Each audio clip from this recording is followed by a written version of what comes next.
All right, here we are, guys, coming in for this hole. We're going to go quarterback here, so let's get into it. With the quarterback,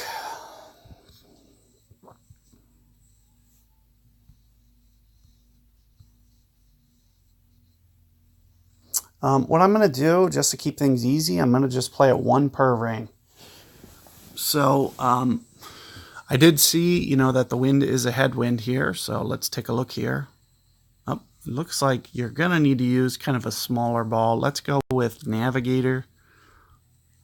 And you can see that it'll let me set up very close to min when I do this. So let's try to get the positioning here, maybe right around 3 on the backspin. Kind of line this up more or less, kind of through the hole or near the hole. As I mentioned, to keep this simple, I'm going to shoot for 1 per ring, just to kind of see kind of a baseline here. So maybe right up in here.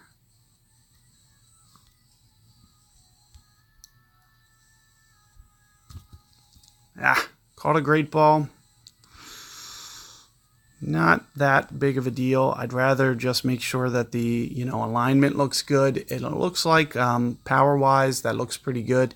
You could maybe use 3 1/4 on the backspin. Another thing that you can do is, so if you want to start bringing out Wind 5 balls, Wind 4 balls, keep in mind that you'll have to increase the backspin because you won't have as much of that wind resistance, so it won't need to fight. So you could potentially go as much as, say, 4 backspin in that case, if you want to put on a Wind 5 ball. But just, try to scale accordingly, get that adjustment. As I mentioned, one of the nice things about getting that wind reduction down is definitely going to be your ability to go less rings and have more precision. So when I have to go 13 some rings, I'm going to lose some precision. But you can see that I was still able to, get it up there and, give it a reasonable attempt even with a Navigator. So it's a nice value shot.